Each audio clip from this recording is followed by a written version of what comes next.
Brilliant. We've got some people arriving in the audience now. We'll leave it sort of 10-30 seconds until they've had a chance to settle themselves in.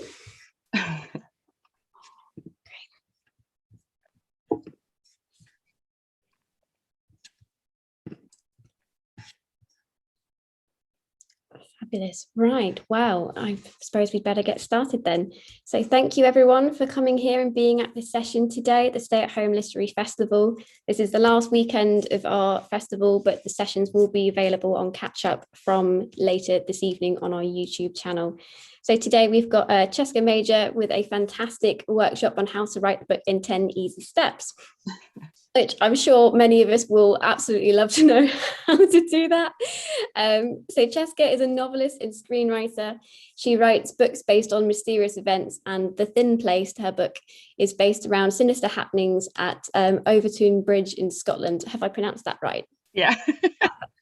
A place where dogs have been known to leap to their deaths. Cheska has presented shows for ITV West, Sky Channels in the past. She enjoys hosting or speaking on festival panels and film vlogs about the writing process. She runs writing retreats twice a year in the West Country and teaches creative writing courses for the Henley School of Art. She writes uplifting books under other names and currently has a TV series in development. Very exciting. Cheska lives in Berkshire with her husband and twin son and twin girls. Thank you very much, Cheska. Oh, thank you so much for having me. Normally I am, either around a table with you all, or I'm talking to an audience. So I find Zoom's really strange, but so nice to be here and to chat. And actually, I made lots of notes last night because I know I've got twin girls. They're 2.5. They've been up all night pretty much. So yes, thank you for that great intro. I have written a lot of novels. I've written 11 published novels now. And I think not just to show off, the reason that I think it's important is because they're all commercial fiction. So although I've written sort of spooky book clubby type, so these are my CD Major books, they're sort of book club reads, they're based on true mysteries, normally very tragic incidents. I also write things like this, which I write as Rosie Blake. And these are obviously more uplifting and feel good, and but all of them are commercial. So hopefully if you're in this session, you want to write a book, and I'm hoping it is something that is commercial. If you want to write some very worthy literary book, you will, I'm sure, get some nuggets out of it. But yes, I definitely want you to write a readable commercial, bestseller is the plan. So I will kick off. If you want to chat to me, you can chat in the box. We've got a Q&A at 3:45, and I do want to say that I'm over on Twitter as Cheska Major or Cheska Major Author on Facebook or Instagram. I love chatting about writing, so if you ever want to drop me a note, then do. And I've got loads of vlogs on my website, which is www.cdmajor.com. If you want a little aspect of something like setting or character or plotting, you'll probably be able to find it there. I really want this hour to help make this sort of daunting process of writing a book much, much easier. I want it to be a logical process, hence the 10 easy steps. We'll call them 10 steps, because writing is hard, and I think sitting at your desk is hard, switching off your phone and the internet is hard, the starting it is hard, the middle is hard, finishing it is hard. And I think that if you can approach the process in a logical way and try to break it down into small manageable parts, then I think you have more of a chance of finishing that first draft. I wrote my first novel, just to, I suppose, try and cheer you up maybe, or not depress you. I wrote my first novel between 2003 and 2005. It was a huge structural mess of a novel, but I did finish it, and I was, incredibly sort of satisfied to have finished it. And I didn't really know much. It was pre-Twitter and all of that, about what to do with it, and I didn't really know how to edit it or to really, to do anything. And I ended up searching for agents and getting rejections. And it actually took me 10 years and 3 more books to finally secure a publishing deal. So it is a long road, but ultimately it's also incredibly satisfying. And finishing every single book was satisfying. Learning more from each book and seeing my writing improve was very satisfying. And I knew, I think when I did have a book published, I knew when I'd written it that it was a bit special. It was better perhaps than the others, and it probably was worthy of getting that agent and getting that publishing deal. But yes, there is always a way to find time for writing. I was thinking about Beth O'Leary the other day, who said she wrote The Flat Share on her commute. I remember a romance writer saying that she stopped watching EastEnders and wrote every evening for those 30 minutes. So, you know, hope that hopefully time isn't the big problem for you. You know, you can always find a way. And this session as well will try to break down the time into manageable chunks. So if you're still here and I haven't put you off, I'm going to try and break down this insane task of writing a book. And firstly, number one is that you need a book idea. So you need to brainstorm a book idea. And sometimes you think you have a book idea, but maybe you have a short story idea or you have a cracking character. But you probably need to think about how to come up with a book that can really be sustained for a long period of time, and someone that we want to stay with for 80,000, 90,000 words. How do you generate ideas? I think there are lots of ways of doing it. Some ways are to keep a diary. I kind of regret giving up. I used to write a diary all the time and I really regret giving it up. Newspaper articles, magazine articles, interesting characters that you read about in those, or settings or scenarios. You can also play the what if game, which is things like, what if your awkward character fell in love? What if they fell in love with their sister's fiance? What if their sister's fiance was a serial killer? Kind of depends what genre you're in, but some good recent ideas have been, which was The Push. What if you knew your own child was a sociopath, but no one else believed you? And what if you could travel back in time to different eras and alter history? So on, so on. So play the what if game. Just ask yourself that question a lot, and sometimes you can really stumble across a cracking idea.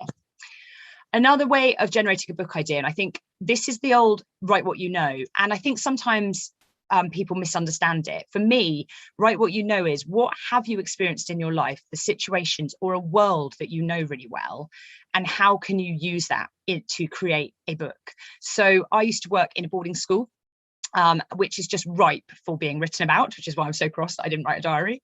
And I wish that, you know, if it doesn't have to be exotic. So you can think of The Office, Ricky Gervais obviously shining a light on that really accessible workplace. Fawlty Towers, a rubbish hotel in Torquay.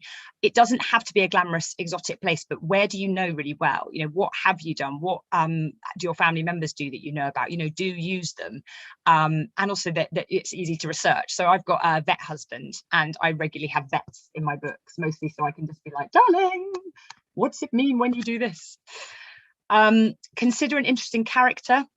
This is vital. We're going to look more at character in a minute, but many of the most popular books are beloved because of a character. So really invest time in thinking about an interesting person to put at the heart of your novel. There is one vital thing that you do need to do when you come up with a book idea, which in my personal opinion, is you need to know what genre you're writing in. Are you writing a book club read, or a police procedural, or a young adult novel, or romantic comedy? Which other authors would sit alongside you? For instance, the book that I've just finished and written is called Maybe Next Time. And it's been positioned as being for fans of Jojo Moyes, Josie Silver, and David Nichols. So hopefully this will help you to immediately picture the kind of book it is, the tone, the style, even like the length of it. So for instance, I write thrillers and they often have super short chapters. Some people write sagas or something really world building like the Game of Thrones, where you can be a lot lengthier and meatier. There are rules in each genre sort of for a reason. And you can have books published, obviously, that break those rules. You can cross genre. So something like Behind Her Eyes, which was a thriller, but really with a supernatural twist. But I think you do need to know the genre before you break those rules. And I do think also that if it's your first book, it will help you to pitch it to people succinctly, know precisely where someone will position it, make it easier to talk about and easier to access. So for me personally, I would pick a genre and try to obviously absorb yourself in that genre and know what you're writing. So yes, I hope you've got a book idea. Maybe you're sitting here with your book idea, which would be awesome. My practical tip is to narrow down what it is that you want to write to 2 or 3 ideas, play around with them, try to develop them, which one excites you the most, because that's the one, like that's the one that you should write if you're excited about it. So number 2, sorry, I'm really aware I'm talking really quickly. We're only on number 2. This is the old lift pitch or log line. You could try doing this step now. I hope you do this step now in your book writing. And if you can't do it at the beginning of the book writing stage, you definitely need to do it at the end. But if you can do it right at the start, before you've sort of written any words, you could summarize your book in a lift pitch, which we'll talk about how, and you can write it down and pin it up by your writing desk to try to remind yourself of what your book is really about, and you don't really want to stray too far from it. So the old lift pitch is that you get into a lift with some fancy Hollywood executive who says, hey, tell me about your book. And by the time the lift ascends and pings open and they step out, they should be able to turn to you and say, that sounds awesome, send it to me, I shall make it into a movie forthwith. So you need to be able to summarize your book in preferably 1 to 3 sentences. What is the heart of the story? What is the central conflict? Does it have high stakes? So ways that you can really start to absorb how to do log lines are very simple. Just go and look on popular books, the cover, because they will probably have great little sort of summaries that will make you want to open that book. Go and look on Netflix and how are things summarized and what makes you want to press play on them. And when you tell people about your book, you know, you should be able to tell it succinctly and they should be going, oh, you know, in an excited way, not, oh, it's kind of about this girl and like she, oh no, but before that, like, so it's kind of about, well, it's set in, you know, sort of, and get lost in that. A log line needs to have a few things in it, I think. So if you've got a pen and paper, or I'll send some notes at the end or something, but it should mention the genre that you're writing in. It should mention the protagonist with a 1 or 2 word descriptor before them, or even not their name, not even the protagonist, but literally just a descriptor of the protagonist, because that's the relevant bit. It should have their goal, what they want, what's in their way, their conflict, and the stakes is what they might lose. So genre, protagonist, goal, conflict, stakes. So my book, which I mentioned was called Maybe Next Time, I would describe it as an emotional drama about a busy working mum and literary agent, Emma, who is stuck reliving the day her lovely husband dies over and over again as she tries to work out how or if she can save him. So that took me sort of a while to get there. And once I had that log line, I really tried to remember, you know, what my book was about, what my protagonist, what the situation that she was in, the kind of person that she was, the problem that she was facing, and what she wanted, which in this case was to save her husband. You could use comparisons. So another way to do it is to say my book Maybe Next Time would be Groundhog Day meets One Day. So you know it's about time repeating itself, but you do know that it will be emotional as well as comic because of that one day reference. The trouble is using comparisons is they can sometimes go wrong. Either if the person's never heard of one of the comparisons, this happens to me a lot, I've always heard of one and never the other. If it isn't really like your book at all, but you're just trying to sort of say something so popular, but that actually ultimately ends up over-promising or you don't really deliver. So yeah, just be wary sometimes. Sometimes it's really easy to use a comparison, and sometimes actually it might be a bit, you know, a bit easier to just stick with the facts. And also you might want to consider as well the question in that lift of why are you the perfect person to write the story? Is there anything that connects you with it? Because when you're discussing your project, if you can add that relatable link to it, then it will make it just even more compelling.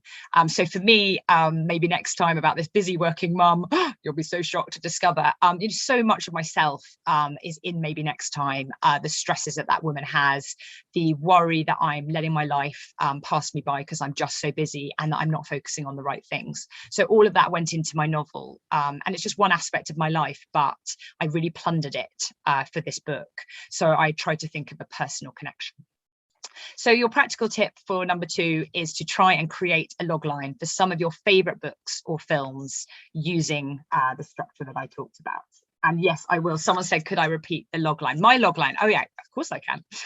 It's an emotional drama about a busy working mum and literary agent Emma, who is stuck reliving the day her lovely husband dies over and over again as she tries to work out how or if she can save him. As probably a less wordy way of putting it, but that's my logline. And hopefully you went, oh, I'd totally read that. Right, on to number 3. Number 3 is so important. So I just written character is key. Number 3 is all about characters. When you think of popular books and films, you often think of a character. So the phenomenal success of Harry Potter is down to lots and lots of things, but there is no doubt in my mind that when I consider Harry Potter, I immediately think of that amazing array of characters: Snape and Dumbledore and Ron and Hermione, Harry himself, but just so many. And J.K. Rowling is just so good at character.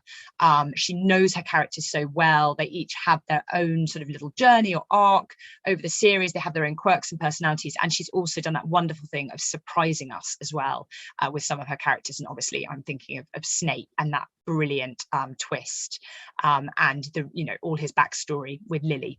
So character, Jack Reacher, Matilda, Willy Wonka, Rupert Campbell Black, Eleanor Oliphant, Harold Fry, these phenomenally successful books, I think are largely down to character. So you need a vivid, vital, essential character, someone we can all relate to or not. We love to loathe or love to love, but you do need a really compelling person at the heart of it. So do spend time thinking about your central character. There are dozens of excellent character questionnaires online that you can download. Another way of doing how you sort of get to know your character better is you hot seat them, either with a writer friend or a normal friend. So you literally sit in a chair and someone will ask you questions about them that you have to try and answer. You should be considering how they might behave in a certain situation and why that is. You should know their backstory. Even if it's not in your book, you should still know it. You should know what makes them tick. You should know what they really care about. What makes them angry, what do they love, what family have they got, what friends have they got, all these questions to really deepen the character at the heart of your book. You need to know them really, really well. We're going to spend a long time in their company, so please invest in them. Another enormously important thing to think about with your central character is really that they should be flawed. If they're perfect, it's hard for us to connect with them because we're not. So you need to consider what their arc is going to be. Where are they starting at the beginning of your book, and where are they going to finish? What journey are they going to go on? Not just their physical journey with, i.e., what happens to them, what plot is going to happen to them, but emotionally too. So I've considered Frodo in The Lord of the Rings, desperate, bless him, to stay just in the safety of his home, with the friends that he loves, with his life that he's so happy and content with. And he goes on that enormous quest, and he knows he has to get rid of that ring and the evil. And the plot is a lot, lots of stuff happens to him. He's always in, mortal peril and being rescued or not, climbing mountains, whatever he's doing. But really what the book is about is so much is about his resourcefulness, his bravery, his weakness when it comes to the ring. You know, he's altered by that story in such a fundamental way. He's a completely different character at the end of those books and films than he is at the start.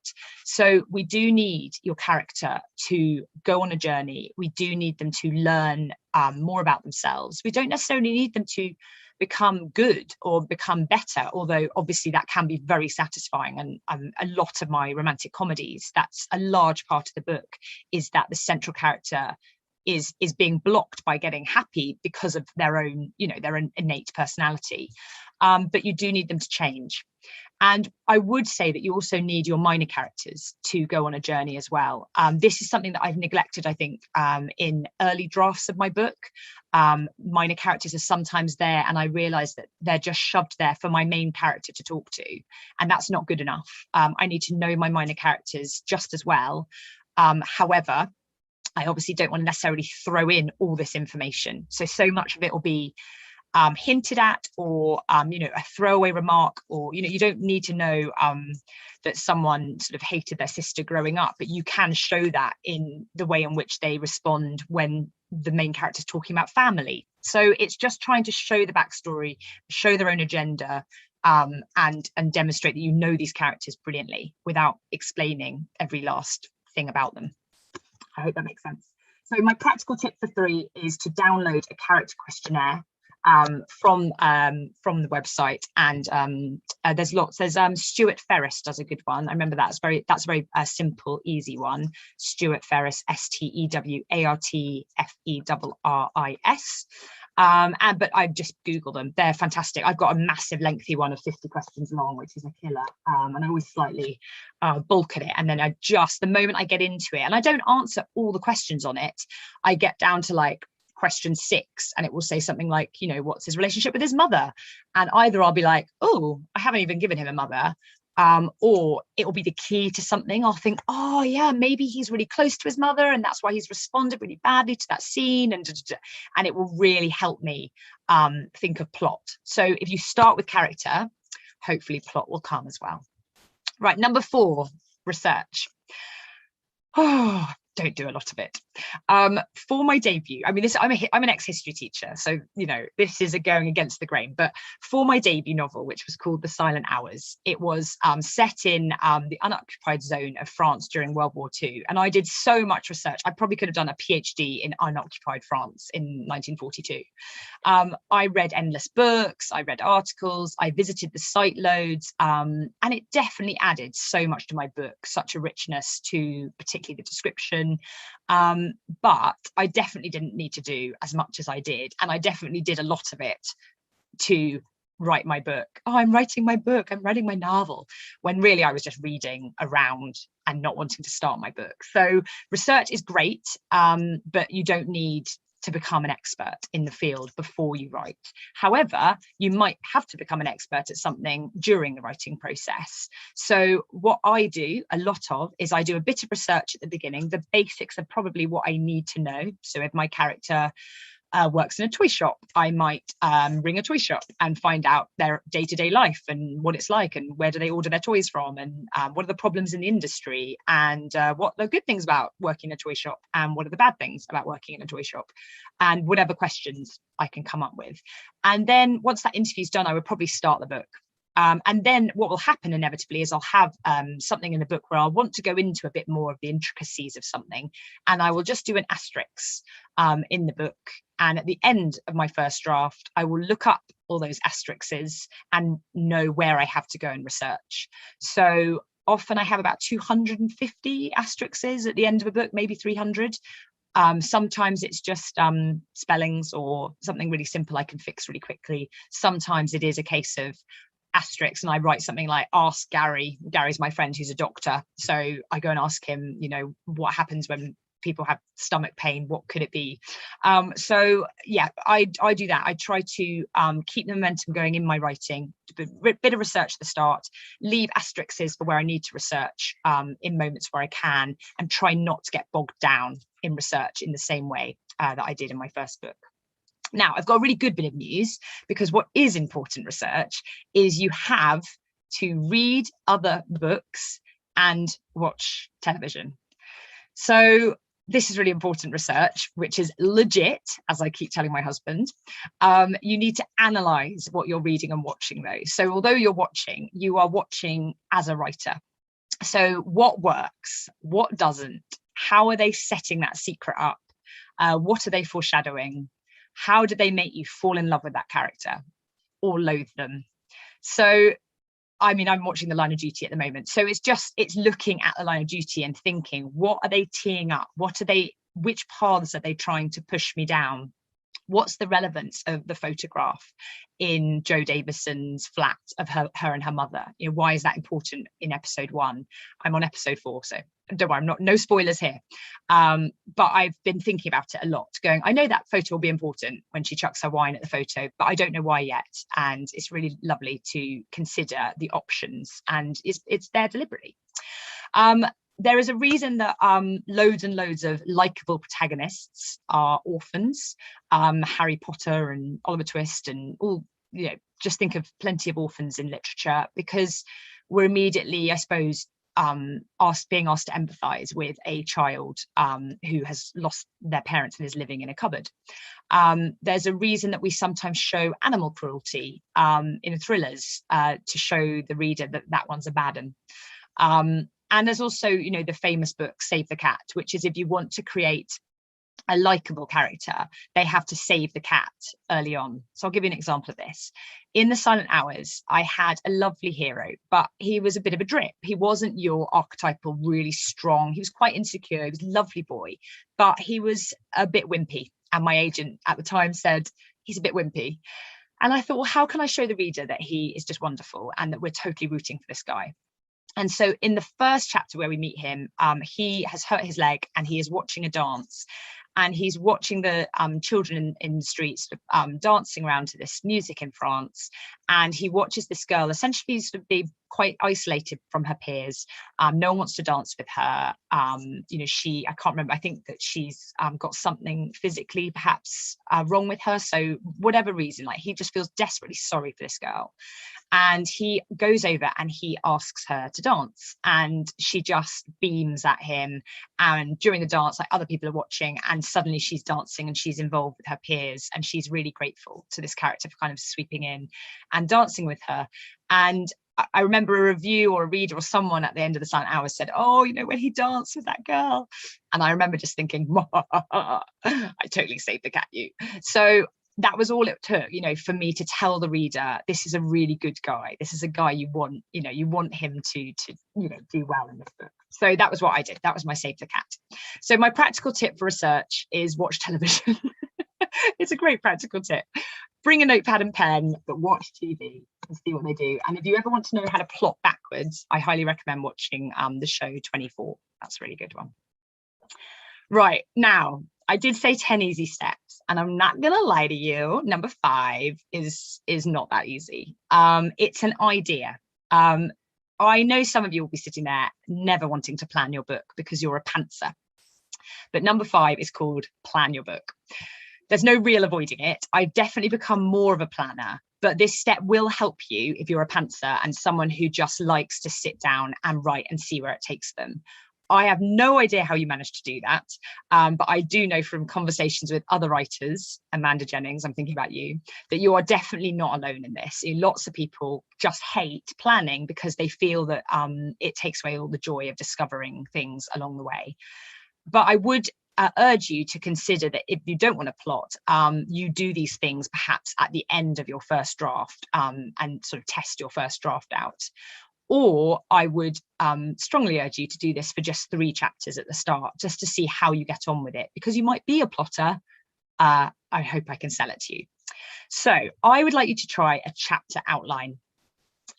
It's a table you can make. I make mine on Microsoft Word. I turn the page into a landscape sheet of paper. You could do it in a physical. I've got a whiteboard somewhere kicking around in the shed, and I sometimes do it on a big whiteboard. You could do it with post-it notes. You could do it however you like to do it, but it will hopefully help you to remember it's all about the letter W. So 6 columns, all starting with W and into your A4 sheet. The first column would be Who is in this scene? This is really helpful because you can track when your characters appear, so you don't lose a character. You can see where you might mix it up, where you might have too much of somebody. It's just really helpful to keep track of who is in what chapter. So who, very simple, just name them. When, please do this one. Please don't be me and get to the end of your book and then realize you have no idea of the timeline of it, because it's such a pain. When is this? Do you know what time of day it is, or the day, or the season, the year, whatever, however, great if you can really pin it down, but try to record when this is happening. Particularly helpful to track things like weather. I've had a book where I hadn't appreciated it. I think my first 6 chapters were all the same day. And I think I had different weather in all of them. It was like wild, rainy weather. Suddenly it was sunny, you know, all of that. So this will really help you avoid that. So who, first column, when, second column, where, in the third column. I love this column. When you start to see where you set your book, you realize sometimes that you are not mixing up your setting in a particularly interesting way. So, you know, is it in a cafe or a park, or is it at the office? And it can be really challenging for certain books. So for instance, this one, so Rosie Blake's The Hygge Holiday. So I wrote this one and it was based in a toy shop. And I mean, so based in a toy shop, and it had to be constantly set there. So what I did is I got creative. I thought, right, I'm in a toy shop, but I could put her in the back room. I put her in the flat above the shop. I put her outside fiddling with the chalkboard. I put her doing the window display. I put her on the roof looking at the stars in the evening. Very romantic. It was the same location, but I just kept moving her around. So she wasn't always standing behind the counter in the same shop, so that visually the reader wasn't completely bored out of their skull. So although it was the same setting, I really tried to get creative. And this column, where, is so helpful, because if you have, you know, in their apartment, then stick them on a balcony, or stick his head up a attic door and get her talking to him as she's holding the ladder, or get him in the kitchen and her sitting on the countertop. You know, move them around the apartment. Think about setting in that way, and it will just make things so much more interesting for your reader. So 1, who, 2, what was it? 2, when, 3, where, 4, what? What happens in this scene? Very brief. You know, Bob and X go to the park and X falls off the slide and Bob says, "You're an idiot," whatever it is. Very brief couple of sentences about the actual action in it, and then you can chart the plot of your book. Genius. 5, why? Why is this scene in your book? Do we learn something new about the plot, the character? If you can't answer why that chapter is in the book, I would argue it doesn't need to be in your book. So you really need to consider the importance of the chapter. And when I started doing this in my chapter outline, this is just showing off now, isn't it? But for 2 or 3 books, not on my last book, 2 or 3 books, I never had to delete a whole chapter in the structural edit, because frankly, everything had its place, and that was pretty cool. The thin place, that did not happen. My chapter outline was pretty much torn up, but it can work really beautifully. So we've got our 5 whys, and the last one is wee. 6th column, optional column. What makes you excited to write this scene? It can be anything, but you need to be the one to sit down and do it. So what will make this scene special to you? What gives it that extra little zing? Is it something, a joke that you've been desperate to put in your book? Is it a setting that you just love? Is it some row you've been building to with your characters that you just can't wait to do? Whatever it is, it would be lovely if you could pick out a little zingy moment. I just think it's a really nice way of getting you at your desk, wanting to write that chapter. So pop that in. And you could add a 7th column, or just at the end, make sure that you tick off when those chapters done. There is nothing better than ticking when something's done. And I do like to keep track of the word count in that 7th column, so that I can see where I have very short scenes or very long scenes. I find that incredibly helpful, particularly at the end if I'm moving things around and I want to mix up my book's structure. It's really helpful to know that that scene was 2,000 words, but that scene's only 600 words. So, you know, I could put them together, you know, whatever it is, but it's very helpful to know the length. So my practical tip for 5 is to do a chapter outline for 3 chapters. So even if you are a pantser and you like to know where things are going, please do this for 3 chapters at the start of the book, preferably. I like to do a whole one before I start a book, although I do sometimes do a half and then start writing, and I regularly update this chapter outline. This is like my working document. I love this document. I also, I'm doing one at the moment for my next book, and I know it will change. I know minor characters will take over. I know things will happen and surprise me, but I love that I can tick, tick, tick and see that I am just working my way through to ending the book. So, number 6, starting your book. I can't believe it's taken us 5 goes. We're finally going to write your book on easy step 6. And it is easy now because you know your character super well, you know what genre you're writing in, you know the heart of your story, you know the central conflict, you're excited about writing it because you've written your chapter outline, or at least 3 bits of it, and you just need to start. And I think I've taught at Henley, the creative writing course there, and I think I know why people don't start, or they don't finish books. They start books, but they never finish them. And I think that there are 2 things you need to know. One, I know that people say it, but I don't think you have to write every day. I don't think you actually even have to write every week to be a writer. You can write in bursts. Although when you're writing a first draft, it does obviously help to stay within the story and write regularly. But work out your speed, work out when you write, and maybe a rough deadline in your mind, a realistic rough deadline. So for instance, for me, I've worked out that on a normal working week, I can probably, and I'm a full-time writer, I can probably write 5,000 to 8,000 words a week. 8,000 words would be a really good week for me. And sometimes I can work in real bursts, but basically my average is about 5,000 to 8,000 words a week, which is, by the way, quite a lot, and certainly wasn't where I was at the start of my career. So work out sort of how much you write a day, be it, you know, 200 words, 500 words, 1,000 words, 2,000 words, and try to work out, you know, realistically where you're at.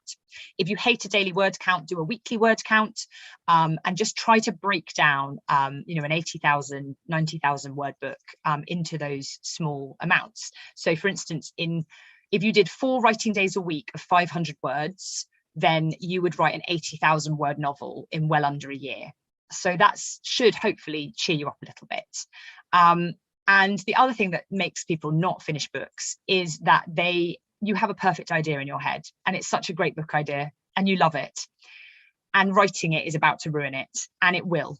First drafts are horrible. They're just horrible. Some bits are lovely. Sometimes you have a little nugget or a lovely piece of description or a lovely phrase, and maybe one chapter flows out and you're just struck by the muse, but it's so rare. Mostly first drafts are you stumbling through, getting to know your characters, a little bit unsure of your plot, insecure about whether you can even finish it. Oh God, what have I done? You know, I could be outside in the sunshine, whatever it is. They're very difficult, I think, to write, and you're ruining your idea the more you write. But it's going to be great. You're going to shape it beautifully in the edits, and it will be as close as it can be to that perfect book idea. But actually, I think probably none of my books, and I'm so proud of lots of what I've written, none of them ever are perfect in my mind, which is probably why writers don't read their own novels when they're published.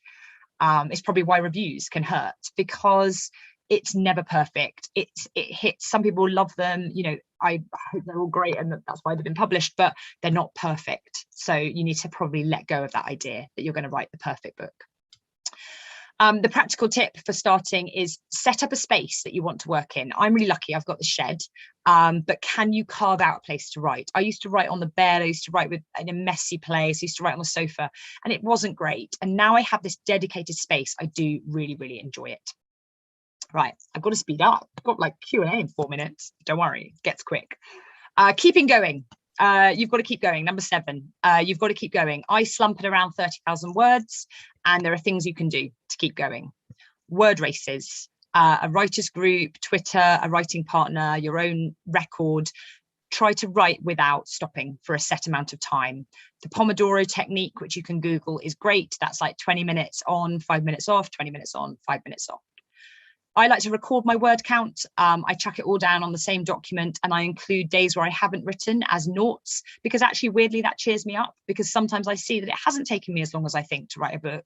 It's just that I had a week off, or I faffed around, or I went on holiday, or whatever it was that I did. So actually, that can help. Reward yourself. Danny Wallace likes to do a pie chart of 2,000 words, and after 500 words, he allows himself a reward, like a food or a chat with a friend or whatever it is. Set a deadline. I think I've just talked about that. Get others to hold you to account. So talk about your writing. You know, you're creating something, so share what you've done that day. Join a group on Facebook or Twitter of other writers. Find people that motivate and lift you. Good hashtags are am writing and writing community. Listen to podcasts, come on things like this, read craft books, and connect with other writers. And what you will discover is lots of other writers are very much in the same place as you and wanting to throw their book out of the window at 30,000 words or 50,000 words or 200 words, who knows. Go for a walk or take a shower or have a drive, because the amount of days I forced it and I haven't been able to fix the problem sitting at my desk, literally the moment I've got moving and met a friend for a coffee, I've had that weird epiphany of course, that's what she should do. And it's literally like magic, because your subconscious is in that book and working for you. And be kind to yourself. You know, people are too hard. You know, it's really hard writing a book. At first, it took me, you know, in the early stages when it's got easier, although some books are then harder, but I've finished one, so I know I can. Whereas if you haven't ever finished a book, it's really hard to beat yourself up and be like, oh, they write so quickly, or she's published all these novels. You know, it's got to be something that is at your own pace. You know I'm quite quick, and I know other friends are a bit slower. You know, my first book took me forever. It took me forever to get published. Anyway, right, I'm moving on to number 8. I am seeing all your comments, by the way. I literally don't have time to stop and talk to you. No time, people. Number 8 is structure. As you write, you need to play around with structure. Point of view, a really good one. Do you want to explain a backstory in a different way? So you could, instead of telling us backstory through your present day narrative, you could have diary extracts or letters, another strand entirely, an entirely different strand of your novel. I do that a lot with these CD major books. I love it. I send you back 30 years or 50 years to essentially explain something, but it also is its own little story with hopefully its own tension and its own secrets. So it really helps keep the reader engaged and turning the page, because they want to know the secrets in every single strand of your novel. So think about structure, the most interesting way to structure your book. And it definitely might be worth experimenting with different points of view, adding a subplot or taking out a subplot, writing 2 different timelines. If you are doing different timelines, I would consider writing them in a linear way separately and then merging them at the end. So if I've got a 1950s strand and a 1990s strand, I would keep them separate. And then at the end of the book, I would split up the chapters and go 1950s, 1990s, 1950s, so that you can write them and see them as stories, and then do the breaking up at the end. So personally, try to write in a linear way as much as you can. Really helpful. Practical tip, write one of your chapters from the point of view of someone else in it, even if it's just an exercise in realizing that your minor character should have its own personality and agenda and opinion about the main character. So take a chapter you've already done and just flip who you're talking from the point of view of that. Number 9, celebrate. Celebrate and have time off, because you finished a first draft of a book, and that is a big deal, and you've completed it. And yes, you might think it's rubbish, but it's a lot more than a lot of other people have ever done, and it's pretty amazing. And if you think it's horrifically written, then frankly, you're just a writer, so welcome to the club. I've only ever shown an actual first draft to an editor once, and it was genuinely harrowing. It was after 10 books and the first lockdown, where I had no childcare and I wrote in the evenings, and I genuinely had to just hand it in because my deadline was there, and it was horrifying. And so, you know, we're all in it with you, but do celebrate. So my practical tip for number 9 is have some cake and tea. And lastly, number 10, when you've had a bit of a few weeks off, hopefully you've had time to break, you've maybe worked on another project, hence why I flip from these to these. So I don't really break too much, but I flip genre. But have a nice break and then go and read the draft and make a big to-do list. Read it as a reader. Don't tinker around with spelling mistakes or grammar or dodgy stuff that you hate. Just do an asterisk and move on.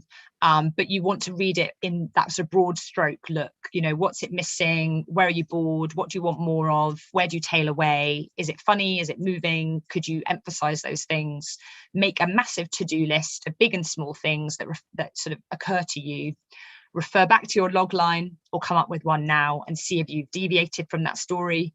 And if it has changed, probably rewrite it. And then, as in the log line, not the book. And you are now ready to tackle and edit. You might even show a beta reader or someone who knows the genre, but please show it to someone who knows the genre and not someone who can derail you completely with their very subjective opinion. And hopefully after your to-do list, after you've read it, you should feel excited about improving it. But how to self-edit would take me another hour. So I'm going to leave it there and have Q&A now. I'm so sorry I spoke so quickly. We've done pretty well though, to wrap and stack 10 easy steps. And yeah, shove me, thanks team, shove me your questions. Hold on, I'm going to get rid of this. Oh, and I'll repeat all my contact info at the end, obviously. Right, I've got some Q&A. You managed to fit all that in. Brilliant. Do you feel a bit stressed? No, just sat here going, that's a really good point, and that's a really good point. I will do that. Mad, honestly. Are you happy to read the Q&A by yourself? Would you need any? Yeah, no, I'm very happy. If you're happy, I will. Right, so I've got for an emotional drama in the style of David Nichols, you've asked how many words per chapter. That's such a great question about chapter length. I used to do, I don't like writing chapters in commercial fiction that are longer than 2,000 words. I try to edit them as much as I can down to sub 2,000 words. And I'm even now moving more towards the 1,000 word mark, just to really keep the energy up and keep that pace going. Thrillers can be even shorter. I remember reading T.M. Logan's, I think it was Lies, his first debut, and the chapters were so short, but the adrenaline was really pumping. So I think, probably somewhere around 1,000 to 2,000 words, if you can try and stick with that chapter length. I mean, nothing's too prescriptive, but I do think your reader, we're all terrible. We get bored very easily nowadays. So I do think you probably need to consider that with your reader. And people read, just before bed, and they just want to end the chapter.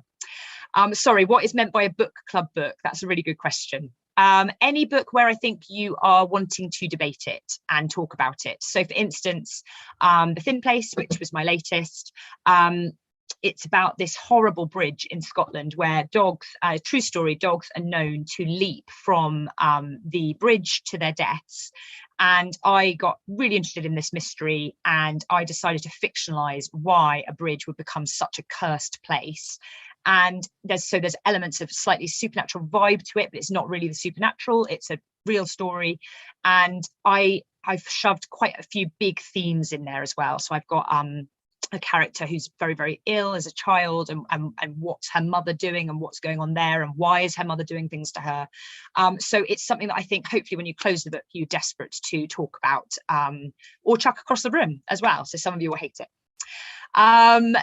Sorry, yes, I did say pantser as well. Yes, did you say pantser? I did. Pantser, P-A-N-T-S-E-R. You're either a plotter or a pantser, and if you're a pantser, it means that you don't plot, but you fly by the seat of your pants. You don't have a plan, you just love sitting at your desk and letting the words flow out. And yeah, I've got a workshop on editing. Someone's asked me when I'll do a workshop on editing, self-editing your book. Yes, I will. Check out my website, because I will have things popping up on there, www.cdmajor.com. But yes, I will be doing one on that. And yes, Carol, you said I'm a proper pantser. Can I outline at the end? I really think so. I think that you won't necessarily have to, you'll have done so much of your work for you, but I think it's a good thing to look at where perhaps isn't relevant or working, or what other decision you could have made when. Amanda Jennings does a lot of that. We discuss it a lot whenever we meet up, because she's a pantser and I'm a plotter. And a lot of it is a checklist really at the end of why is chapters there, and I'm sure you can do a chapter outline at the end. Sorry, anonymous, any tips on if you have 2 book ideas and written 3 chapters on both but taken so long and don't know which to go with? I so sympathize with this. Yeah, you should, I mean, if they're both great, then you have to park one and just make an active decision to stick with the other one. You could divide up your writing day, but I wouldn't. I think I would just park it. So maybe next time, my Groundhog Day book, which is literally just sold, my first book deal in America, very excited. That was 2 years ago. I had that idea, and I had to write CD Major, The Thin Place, which I really wanted to, but I was under contract, and I had to write The Gin O'Clock Club as Rosie Blake. So I wrote those, and then I finally got to write Maybe Next Time, and I just loved it. But yeah, it was 2 years after I came up with the idea. So just park one and get on, just choose, flip a coin, literally. Is there a top tip for tackling my first edit? I'm struggling to even read it. Or Serena, bless you, hello as well. Yes, I mean, the to-do list, start with perhaps just get in touch with me maybe, and I'll talk to you a bit more about it. But I would read it through, and you've got to read it, and just start to make a to-do list of the biggest problems you can see. Or if you're struggling to even tackle it, then do it backwards. Just do all the tiny things, because when you start to do the tiny things, you can like edge your way into those bigger ones. So that could work really well. Do change your spellings, do tidy up your prose, and hopefully then you'll get into the book more, and you'll be like, oh, I want to tackle that big problem now. Sorry, right, where am I at? In 1 word answers, what were 7, 8 or 9? Sorry, not at all, it's me talking frantically fast. So 1 was brainstorm, 2 was logline, 3 was character, 4 was research, 5 was plan, 6 was start, 7 was keep going, 8 was consider the structure, 9 was celebrate, and 10 was make a to-do list. And then thank you to I so need to do a self-edit workshop. I've written my 50,000 words. That's so good. I hope you are energized. If you are stuck at that 50,000 word mark, please do try to plot out what you could do for the next few chapters, and maybe do an alternative as well. So sometimes when I'm stuck and I'm frozen with I don't know what decision to make, it's going to affect my whole book, I make a different decision and I plot them. So I don't write them, waste my time that way. I plot them for 5 or 6 chapters and see what might work. So maybe do that if you're stuck at 50,000 words. Hi, gosh, I'm going off air in like a minute. I think I'm being booted. So thank you so much. What made you move to writing full time? How did you get the courage? Oh, bless you. Mostly, how could I afford it, to be honest? Book writing doesn't necessarily make you a mint. I used to be a teacher. I taught history at Bradfield College at this boarding school. And then I got pregnant. So I'm afraid I'm a bit of a stereotype. Just at the moment where I could afford to become a full-time writer, I was writing 2 books a year, and I've written 2 books a year to be a full-time writer, to be able to afford it, basically. So I do write a lot, and yeah, it's weird. Sometimes I actually think I did more when I was a teacher, and I crammed it into weekends and evenings, because procrastination is a very real thing. So yeah, I hope that answers. Thank you so much, those amazing questions. That was great. Oh, thank you so much, Jessica. I can't believe how much we've got out of this hour. It's incredible. 10 easy steps. It's fine. Oh, fabulous. I think that is all we have time for, but do you have any final comments you'd like to finish with, or any details to pass on? If people do want to chat more, I'm Cheska Major at Twitter, I'm Cheska Major Author, Facebook and Instagram, and I'm www.cdmajor.com. So just come and find me and ask me, because I'll happily, chat extra time. Fabulous. Thank you so much. Right, we are going to finish here, but I think you can see from the chat how much everyone's